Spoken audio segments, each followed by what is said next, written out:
everybody. Welcome once more to another webcast of Alexandra Mayers Live. It is I, here on Friday the 13th. And I hope everyone has had a wonderful week. I hope you've had, you're going to have a good weekend. I'm sure all of you who are good will. Anyways, tonight, as I stated in the intro a little bit earlier, we were scheduled to talk about vampires and werewolves. And we will, metaphorically. But mainly, I wanted to share with many of you an article that came out, I believe, earlier this week in regards to some new legislation which was passed in California.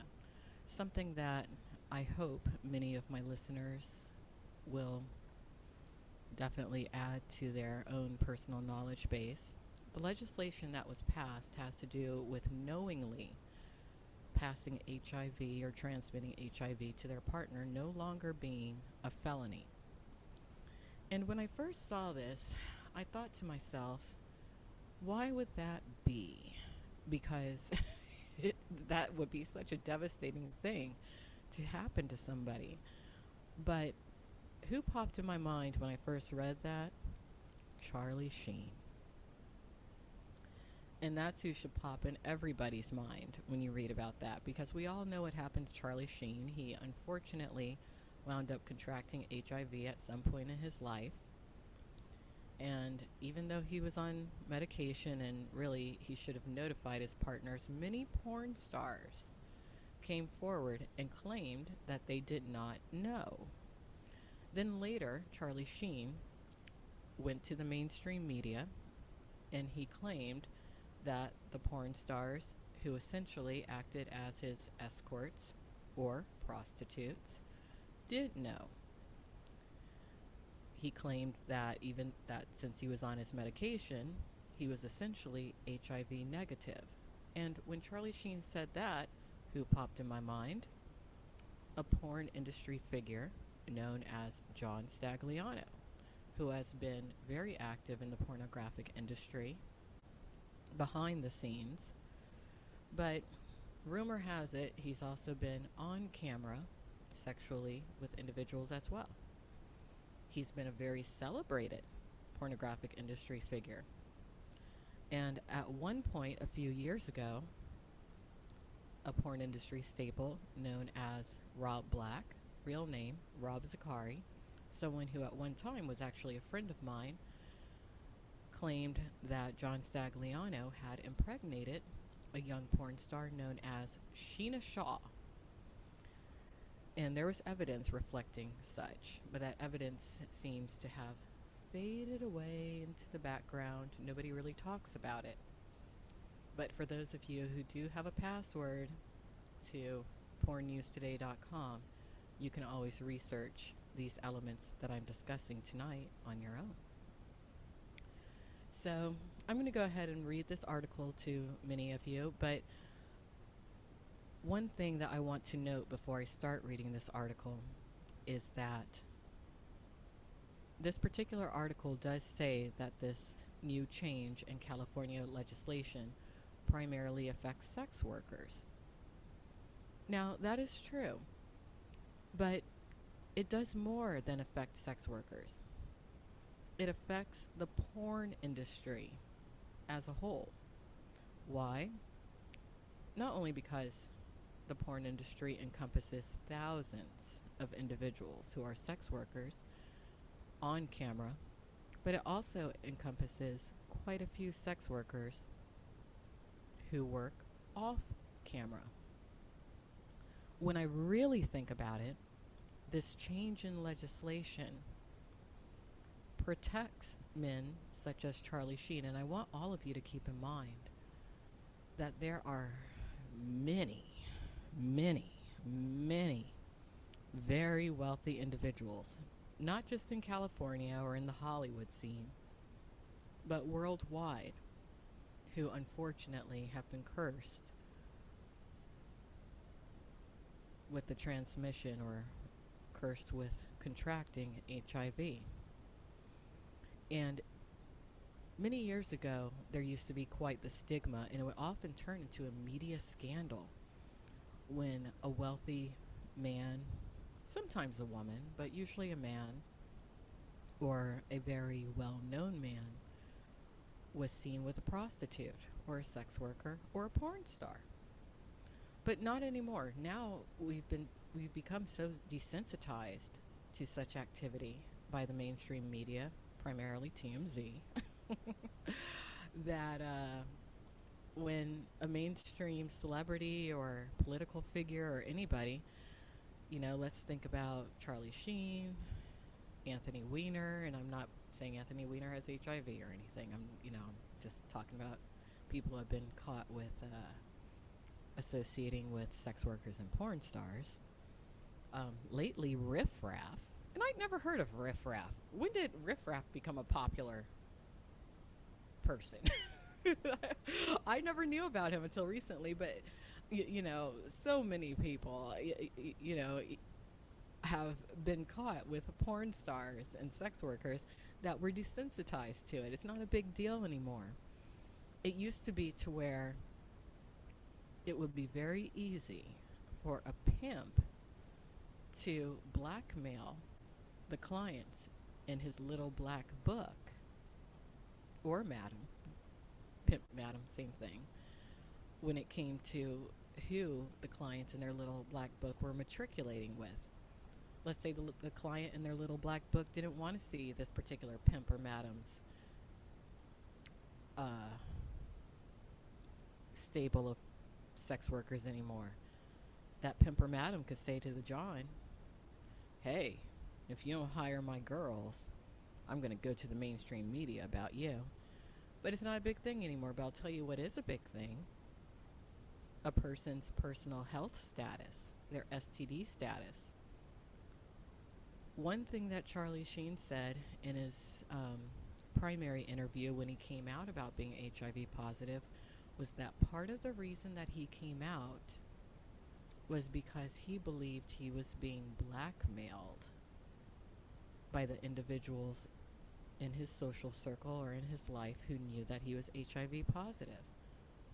And when I heard that, I thought to myself, I wonder how many pimps and madams and even sex workers are routinely blackmailing their clients that might be HIV positive. I'm not saying any are. I don't know. But there might be quite a few.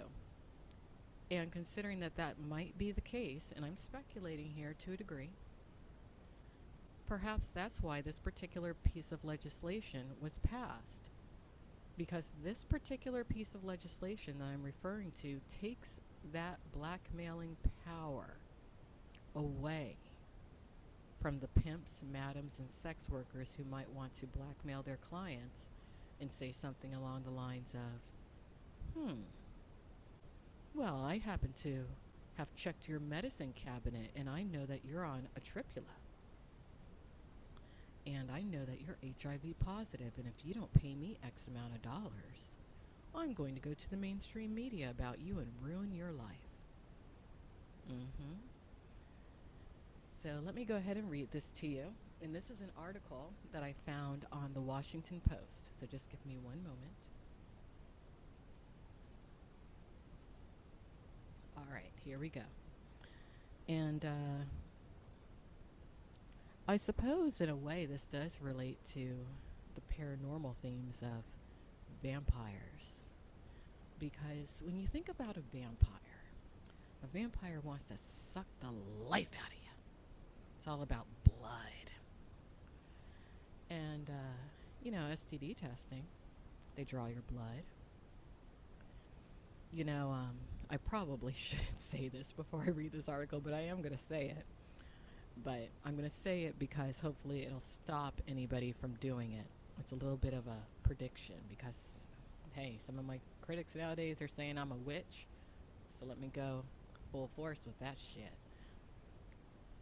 I predict that there is somebody out there with the idea of starting a website called HIV WikiLeaks considering the passing of this legislation.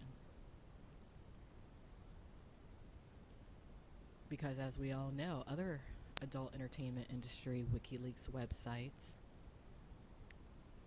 have to do with extortion. They're produced by people with a very pimp sort of mentality. So if a pimp can no longer blackmail Johns by saying that they'll come out without their consent about their medical records or their medical STD status, what's to stop them from attempting to extort certain HIV positive individuals by saying, I'll out you online and you have to pay me to get that information offline? That's something that could easily happen. We all need to send positive energy onto the universe that does not happen. But I wouldn't put it past these nefarious pimps and madams. So again, this is from the Washington Post. And let me just go like that. Okay. And it's an article titled, "Knowingly Exposing Others to HIV is No Longer a Felony in California." Let's see how long is... Yeah, I can read the whole thing. It's not that long. California lawmakers have passed legislation to reduce the penalty for those who knowingly or intentionally expose others to HIV without their knowledge, rolling back a law that mostly affected sex workers. This bill, SB 239, which was approved by the Democrat-controlled state legislature in September and signed into law by Governor Jerry Brown on Friday, will lower the charges for these acts from a felony to a misdemeanor when the law goes into effect in 2018. The act of knowingly donating HIV-infected blood, also a felony now, will be decriminalized. The statutes that the new laws revise date back to the late 1980s, when AIDS had emerged as a public health crisis in cities such as San Francisco, Los Angeles, and New York. Fear and misinformation about the disease's potential to spread ran high, and the authorities struggled to get a handle on the new epidemic, and a spate of legislation about HIV's exposure cropped up across the country. Supporters of the reform pushed in California, which included a broad coalition of public health, LGBT, civil liberties, and HIV groups in the state. They described the laws as outdated and ineffective, pointing to statistics that showed that the vast majority of convictions were related to sex workers who are required to undergo testing for HIV after being convicted of crimes such as solicitation. In the case of the laws around blood donation, research has shown that the law was probably never enforced and probably did little to enhance the screening measures that already exist to identify sources of infected blood. Quote, "If you are a sex worker and you solicit someone and you're HIV positive, you're guilty of a felony before any contact occurs," end quote, said California State Senator Scott Wiener, a Democrat, a co-sponsor of the bill. Quote, "These laws are so draconian that you can be convicted of a felony and sent to state prison even if you engage in behavior that creates zero risk of HIV infection," end quote. Many Republican lawmakers in the state disagreed. Quote, "I'm of the mind that if you purposefully inflict another with a disease that alters their lifestyle the rest of their life, puts them on a regimen of medications to maintain any kind of normalcy. It should be a felony, end quote, said Senator Joel Anderson, a Republican in California. During debate over the bill, according to the Los Angeles Times, quote, "It's absolutely crazy to me that we should go light on this," end quote. The bill has since drawn wide media attention, including particularly critical coverage from conservative media sites. Quote, "Good grief," wrote the National Review's Wesley J. Smith. "Leave it to California to make a declining and decadent culture even more declining and decadent," end quote. Breitbart's story about the bill, which drew more than 4,500 comments, focused on 3 cases in Michigan, California, and Scotland, where in each case a man had allegedly attempted to intentionally infect others. But these types of cases are rare. Of the 379 HIV-related convictions in California between 1988 and 2014, only 7, less than 2%, included the intent to transmit HIV, according to a recent series of studies from the UCLA School of Law's Williams Institute. Instead, the law mostly affected sex workers or those suspected of sex work. The vast majority of the convictions, 90%, were for solicitation cases where it was unknown whether any physical contact had occurred. When expanded to include the 800 or so people arrested or charged for the laws through 2014, more than 95% were related to sex work, the researchers found. Statistics showed that the charge was disproportionately levied against women and minorities. 67% of the people who came into contact with law enforcement because of HIV-related laws were Black or Latino, the Williams Institute study showed. Women made up 43%, though they represent only 13% of the HIV-positive population in the state. The requirement that sex workers get HIV tested after convictions will be abolished when the provisions in the bill take effect.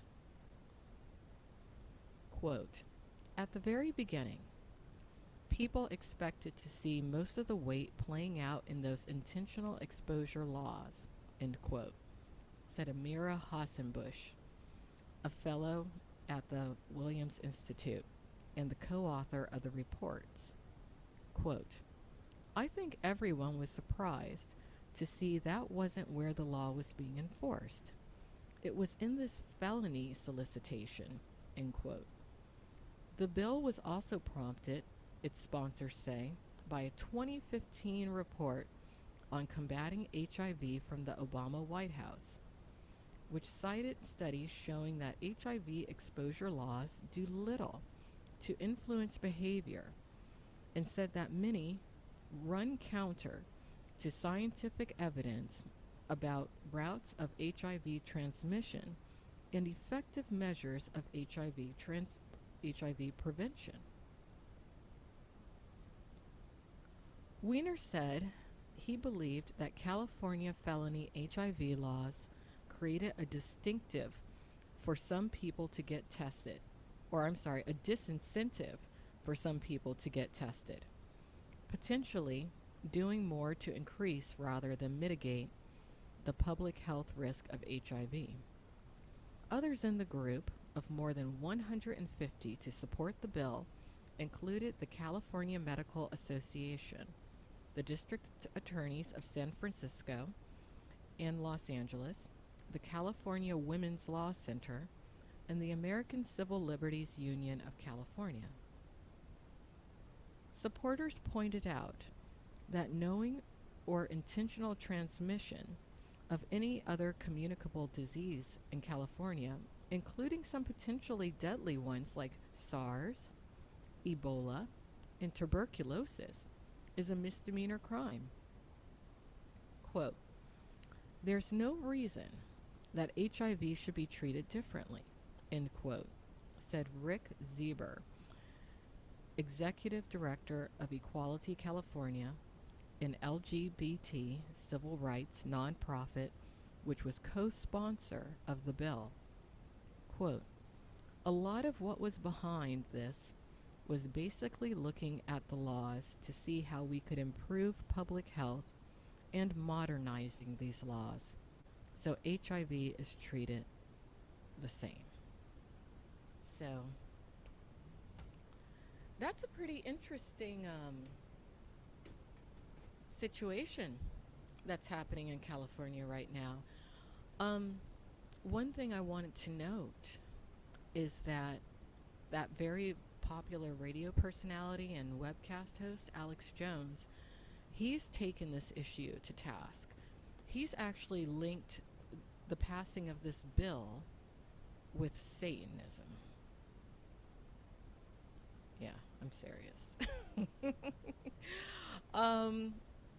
One person within the adult entertainment industry realm that I noticed was very concerned about this bill was an individual who financially funded the takeover of MikeSouth.com, an individual who is known as Dwight and is very instrumental in the operation of the Luxury Companion. But my question is, why is he worried about this particular bill? He actually wrote or approved an article to be posted on MikeSouth.com in regards to this bill, which was adamantly against it. And I'd have to say that being that he's against it, it makes me question,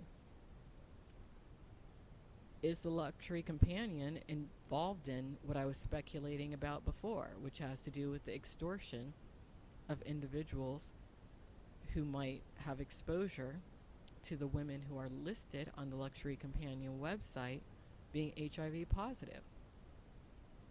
Is the Luxury Companion knowledgeable about very powerful people in this world potentially being HIV positive? And have they been utilizing this knowledge to create an income for themselves for years? It's just a question. It's something to think about, isn't it? So, let's see. What am I going to do?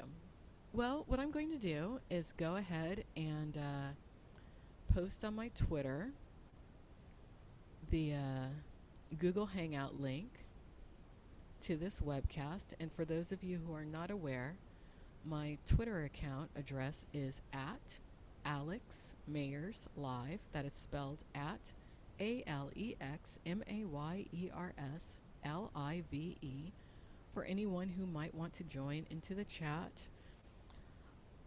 As many of you know, and I'll address this particular situation in a different webcast, I have had to unfollow all of my peeps due to anyone I'm associated with being targeted by a hate site. But that hate site will be going down very soon. So never fear. Just give me a moment while I go ahead and put this link in my Twitter account. Just one moment.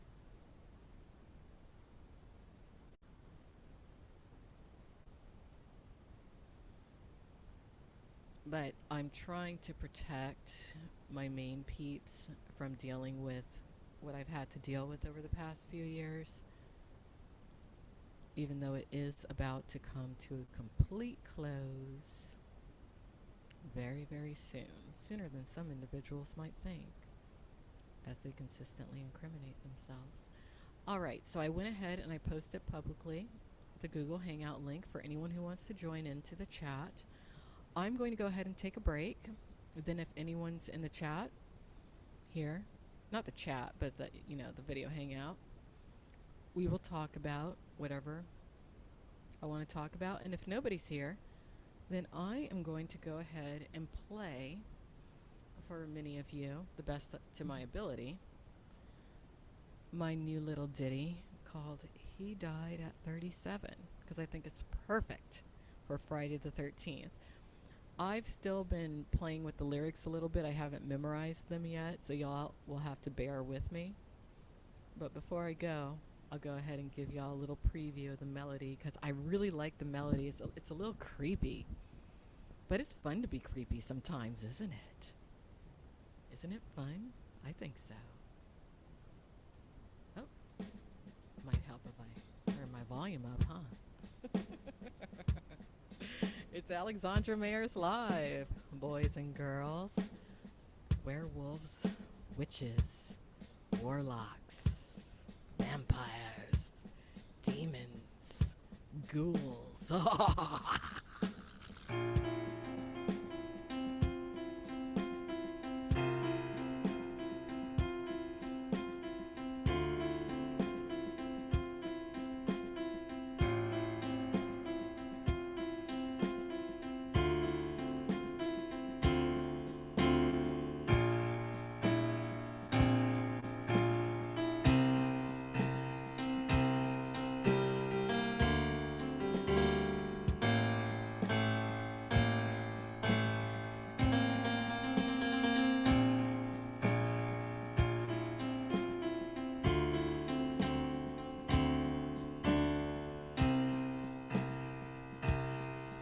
I messed up a little bit, of course.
So anyway, another thought I had just now.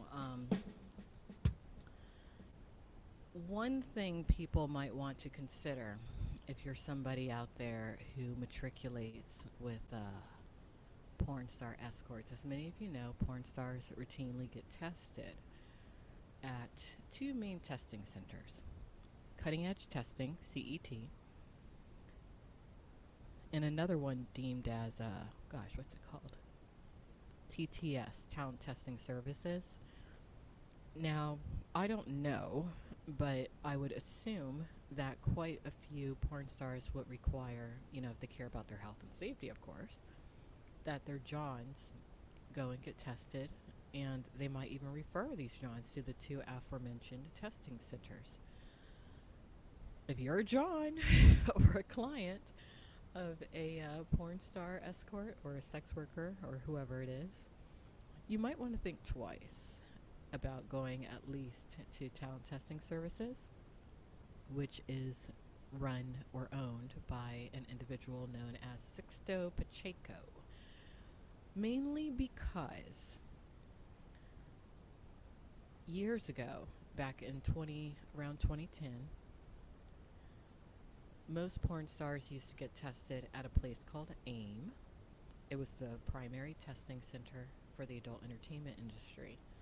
But AIM wound up closing its doors, in part because of a phenomenon known as porn WikiLeaks.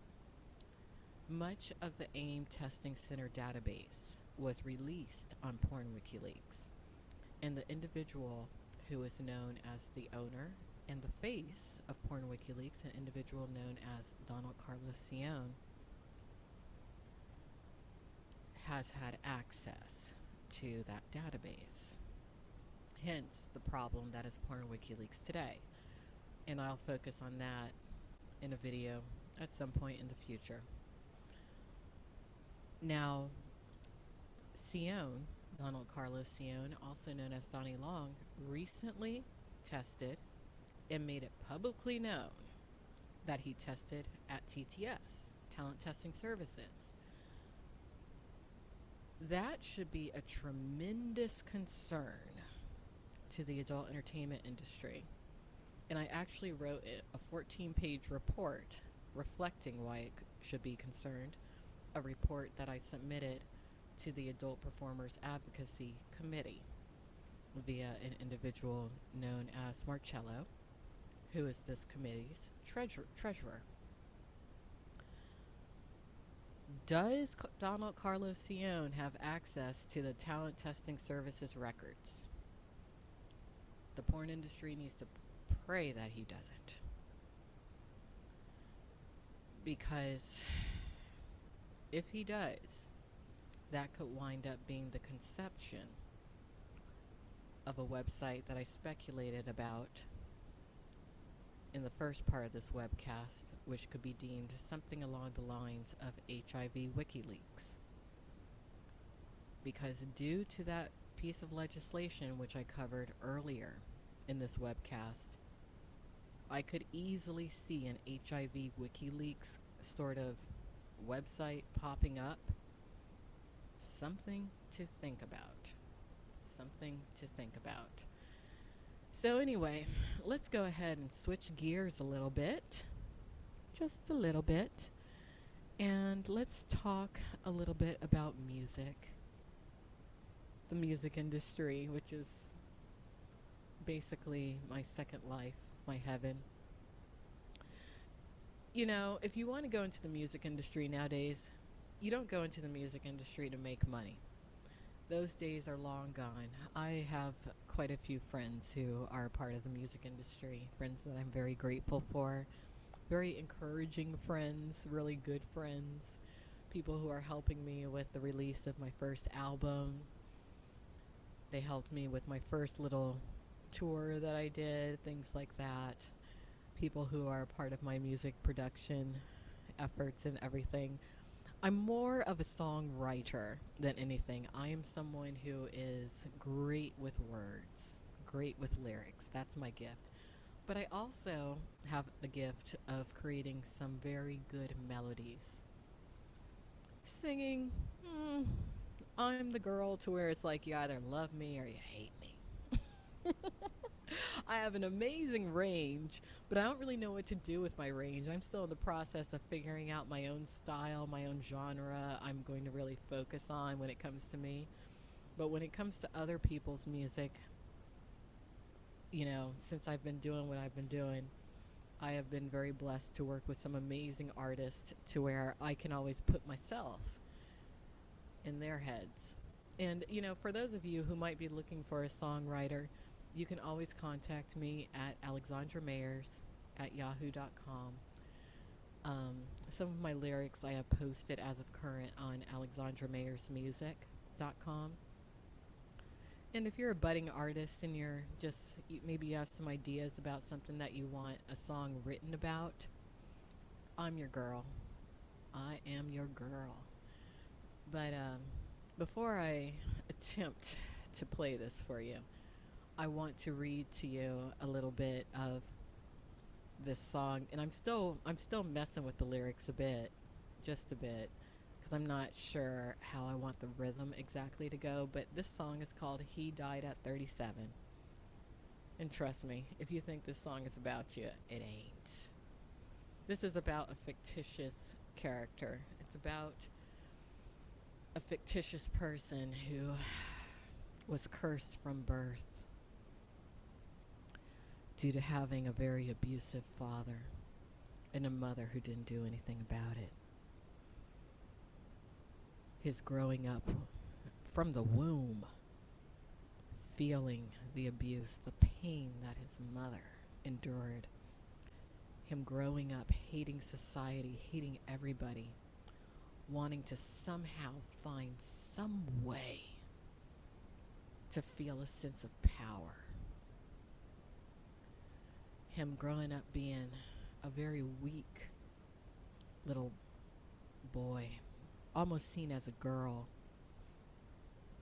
Him being abused in school, beat up by his peers, molested by his priests in the church his parents attended. He's Catholic in my mind. No one paying attention to the pain that he endured as a child. He grows up, he runs away from home, tries to get a job, can't make ends meet. So what does he do? As an underage teen running around South Florida, he becomes a male prostitute on South Beach, turning tricks for no more than $50.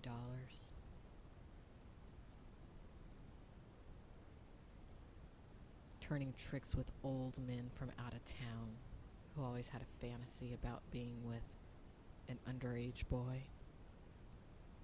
But then he grows up, tries the best he can, but even though he started a business that kind of does well, too many competitors in the market that he goes into. But then he discovers the porn industry. Utilizing the business savvy that he attained over the years,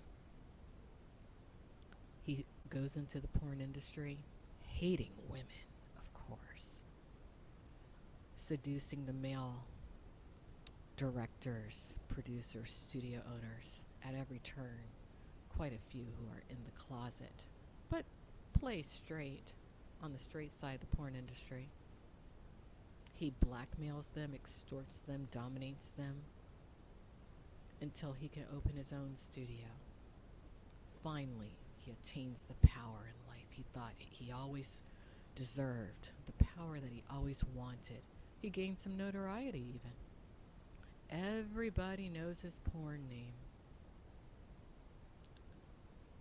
He's shooting a minimum of 25 scenes a week. He don't care. He's not just a porn producer and a studio owner, he's a pimp.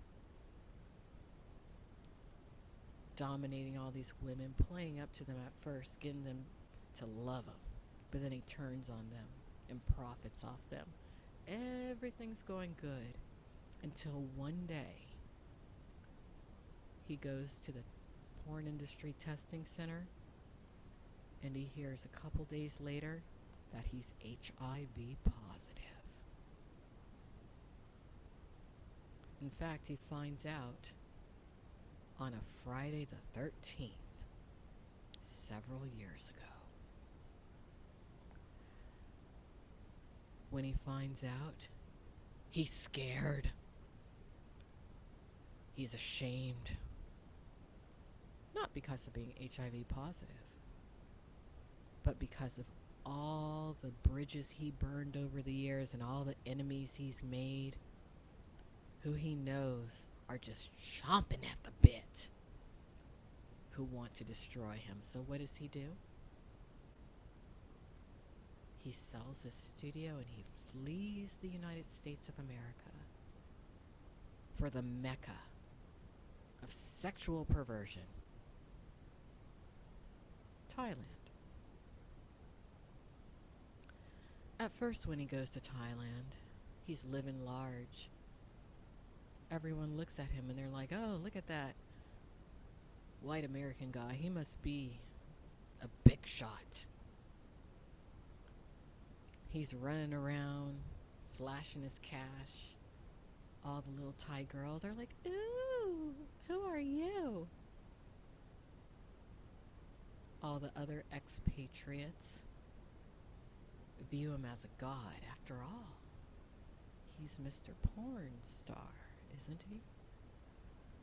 But in time, the money runs out.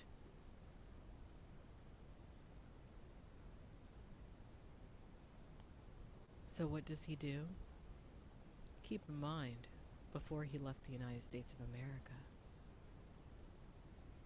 he got revenge on all of his peers who really did nothing to him. But, of course, this particular fictitious individual is a complete sociopath who takes no personal responsibility or accountability for his own actions. He felt like, well, if people are going to find out that I'm HIV positive, I'm going to ensure that I defame and slander and ruin the names of all of my peers, because that way I don't seem like I'm the only one. So he takes that little project that he did before he left America, and while he's in Thailand, he figures, all right, well, I need more money. Why not say to these individuals whose personal information I have on my website that I'll take their information off if they pay me. I'll make my little website a blackmail extortion scheme. And that's what he does. Meanwhile, keep in mind that he is in Southeast Asia, where their STD testing protocols are virtually non-existent. And even though he's with beautiful young girls, naive young girls, who look clean as a whistle, some of them have been exposed to deadly STDs, and unknowingly he contracts syphilis, an STD which just lays dormant in your system for a while, but in time eats at your brain, affects your nervous system, in time drives you insane. This fictitious character I'm talking about, he contracted syphilis. And little by little, as he posts on his extortion schemes and various other online forums that have to do with adult entertainment, organized crime, all sorts of things, it becomes glaringly evident that he's not just a sociopath, but that he's losing his mind. As time goes on, he starts messing with the wrong people. One woman in particular A woman who he secretly was very attracted to, but that he never met before in person. A woman who he thought to himself, if I was with that woman, I could rule the world. But he just wasn't her type. So he targets that woman because anyone that he can't have, he hates. And truth be told, he's not into women for the right reasons. Because he's actually into men. Always has been. Not because he was raped or abused, but because he was born that way. And nothing's wrong with that. But considering that he had such a macho father from the third world, that just wasn't going to fly in his family. Even though he was secretly waiting for his father to die so that he could return back to where his father lives, take his house, take his inheritance, and live what he thought would be happily ever after. So anyway, getting back to this woman that he fixated on. At first when he targeted her, she didn't know what to do. But then she found her personal power within. And she didn't just fight him. She beat the living shit out of him. Along the way, this woman did receive help from other individuals that this fictitious character targeted. But all the individuals who helped her were afraid to face him. But not this particular woman. Because when this woman looked at this particular fictitious individual, all she sees is that little boy who could have passed for a little girl who a Catholic priest fixated on and molested as a child. She sees a very angry, hurt, unloved little boy who she would almost feel sorry for, except for the fact that he turned his back on God and Jesus Christ completely.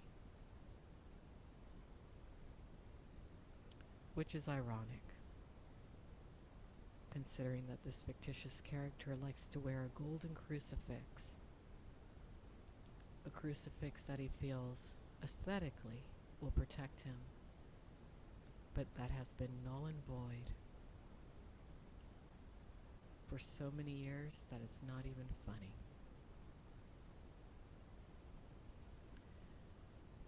I guess the lesson here is that it's not a golden crucifix that protects you in life.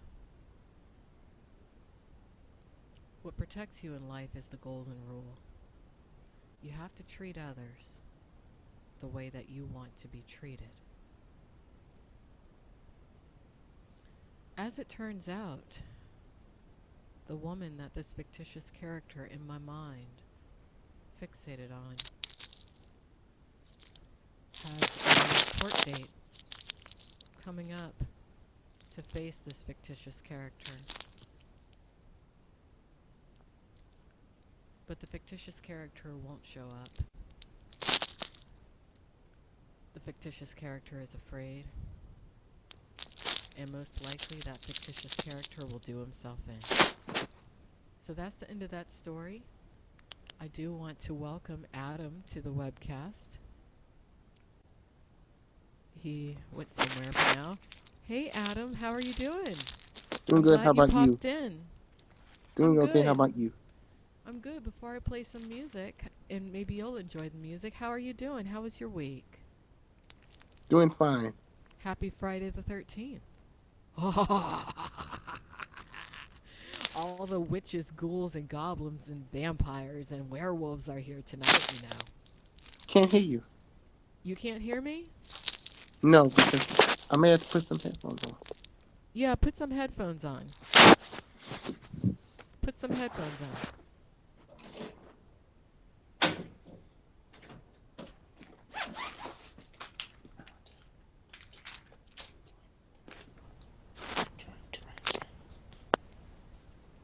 You got your headphones on? Yes. All right, can you hear me now? Yes. All right, how was your week, Adam? What's going on? Just I'm just getting ready to go see the movie Sunday Blade Runner. Oh, really? You know, Yeah. you're going to have to come back and give a review next week. Maybe you can give a movie review here on Alexandra Mayers Live. You want to do that? Yes. Yes. After I see it in a couple of days. Awesome. Awesome. Yeah, well, this isn't an official Alexandra Mayers Live Friday. This is just like a, because you know why. And I hope you're not mad I had to unfollow you, but I don't want my stalkers to come after you. That's something I didn't want. So, What happened? Uh, so many things have happened, as you know, but things are going to come to a close very soon. So everything will be back to normal soon. So am I still able to follow you or not? You can follow me, yes, of course. I just haven't followed anybody because I don't want people to know who I'm following. But I still follow you secretly. Secretly, since since Yes. since the big since May or June. Since now, since October. But next month, everything should be okay. Around December. Not next Before the month, but beginning the of next month. 2018. Yes, exactly. Exactly. Can't wait till 2018 to arrive I know, me too. I'm excited about 2018. because a 20 lot of bad things happening this year. Well, it's been a bad year, but it's also been an okay year. It's been all right. It's been okay. I can't wait for you in 7 years to become the 46 or 7 six president, I believe. I know. I know. Well, my theme song for my campaign is going to be Lately. That's what my theme song is going to be. It's going to be Lately. I think Lately will be a good song. We'll do.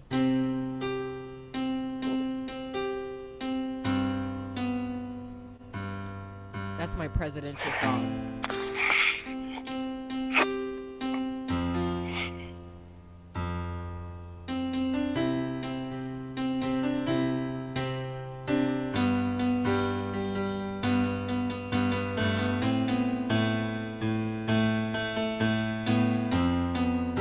And you can be in my presidential office. You want to be in my presidential office? Come visit one day. Of course. Well, visit. You can live in the White House too. I gotta have my friends there. I'm serious. I'm not messing around. All right, mister. So, what else Can't is going on with you? just I'm just nothing else. And can't wait till the holidays coming up for Halloween coming up. I know Halloween's coming up. We got Thanksgiving coming up too. It's funny. I had a dream about Thanksgiving last night for some reason. I was dreaming about eating turkey. I love turkey. I'm gonna have that too. Yeah, and cranberry sauce and some pumpkin pie. Maybe some pie or cake, something like that. Yeah. Now, what are you going to be for Halloween? Do you have a Halloween costume? Yes, well, black cape and a Oh, mask. oh, okay. And you? Well, I wasn't going to dress. Well, I'm always in my Halloween costume. Always. My Halloween costume is witch. I'm a witch. I'm just kidding. I'm just kidding. I don't know. I don't know. I don't have a costume yet. I have to figure out what I want to be for Halloween. What do you think I should be for Halloween? I'm thinking maybe Tinkerbell. Let's do it. Yeah, I'll be Tinkerbell. So That's me. I really love chatting with you, Monica, every week. Well, thank you for coming in. Thank you very much for coming in. And thank you for all your support over the years. And, thank you to you. Thank you to Anthony. Thank you to NYC Funk. Thank you to Kevin. Thank you to everybody who has stuck with me on Twitter over the years.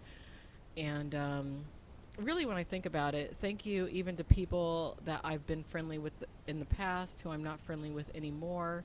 Thank you for being a part of my life when you were. I'm just very thankful to everyone who's been there for me, whether they are still or not, because that's all contributed to my survival, me being myself, and my current and future happiness. So, even though it's a creepy Friday the 13th, it's also a very blessed and good Friday the Yeah. 13th. And it's been almost 1 year since we met each other online. I It'll think be almost it's been more than 1 year, hasn't it? close to it, I think around that. yeah. Yeah. All right. All right. I'm gonna go to bed soon. Okay, well, go ahead and, get ready to go to bed, Adam, but I'm really happy that you came in and said hi and everything. It was really good to see you, and I'll be following you again soon. I'm just waiting for this legal matter that's about to come to a very interesting close to close. But when it I can't wait does, for that to put that behind you. I it's almost behind. Right now, I'm just in combat mode, kicking some ass, using my sword and my nunchucks. I'm like a Japanimation character. Oh, maybe that's what I should be for Halloween. I'll be the Legend of Korra. That's what I should be. I'll be the Legend of Korra for Halloween because I have to use all my mystical, magical, you know, fifth element powers to vanquish the demons. But I'm doing it. I'm doing it, and I'm doing it the proper way. So, So when is the next time you'll be on it? On before this month is out, or sooner? next Friday. Next Friday, even though Alexandra Mayers Live Fridays officially are canceled, I'm still here on Friday. But the real Alexandra Mayers Fridays that have to do with politics will return as soon as this legal thing is done. But there's a reason why I'm doing it this way. I think those of you who follow me, you know why I have to do it this way. Good night. Good night, Monica. I'll talk to you a week from tonight. All right. Good night, Adam, and thank you for See ya. coming in, and have a good week. See ya. Mwah. Bye bye. All right, everybody. That was Adam. I'm really happy he came in. So now it's music time. Time for some magical music time. Yes, it is. It's time. And I love doing, man, I am so grateful to be able to do music. I am so grateful because, like I said, if you're going to go into the music industry nowadays, you don't go in to make money. You do it for the love of the art. And for me, it's such an emotional release. And I'm weird because sometimes I have just melodies and lyrics and words just come from the ether into my head, and I don't know where they come from. Usually it's like right before I go to sleep or when I wake up in the morning, I hear and I just can kind of see what I need to write and it just comes out. But it's such a therapeutic release. I mean, everyone in life has to figure out what their release is.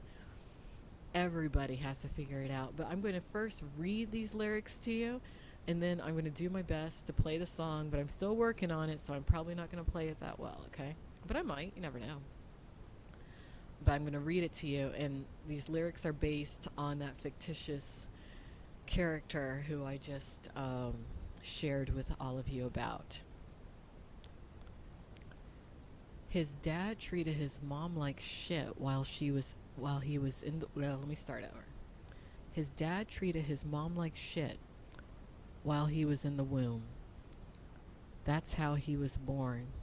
Such a prick. He was beat and raped as a kid, turned tricks on South Beach, though he tried to forget about it. Straight for pay was what he later became. Wanted the whole world to know his worthless porn name. He died at 37, and he ain't headed to heaven, just hell. Lucifer's fails, his life parallels. He died at 37, and he ain't headed for heaven, just hell. His whole life's a cautionary tale. That gold crucifix around his neck, he thinks protects his ass, has long time been null and void. He was given so many chances, but to him that didn't matter. Hell, he cursed God and Jesus as a boy. Ruined too many of his peers' names to retain his vanity and fame. The STDs he picked up overseas drove him insane. He died at 37, and he ain't headed for heaven, just hell. Lucifer's fails, his life parallels. He died at 37, and he ain't headed to heaven, just hell. His whole life's a cautionary tale. He put a bullet in his brain, put a bullet in his brain, put a bullet in his brain. His STDs drove him insane in the membrane. He took his own damn life. He took his own damn life. He took his own damn life. Yes, he committed suicide. He died at 37, and he ain't headed for heaven, just hell. Lucifer's fails, his life parallels. He died at 37, and he ain't headed to heaven, just hell. His whole life's a cautionary tale. Yeah, that's kind of dark, isn't it? Yeah. Just so y'all know, my next song will be a little bit of a suburban black girl country tune, and it's going to be called The STDs of Luxury. But let's try to play this a little bit, and it's probably, I don't think I'm going to be able to, but you never know. I'll at least try, that way y'all get an idea. But I will put up just a piano vocal of this song perfected, probably by Monday, okay? That way y'all know what it sounds like. I was playing around with some synths and some sound effects yesterday, and if you want to check that out when it comes to He Died at 37, you can always go to youtube.com/Alexandra Mayers. It's the most recent video. But yeah, he died at 37.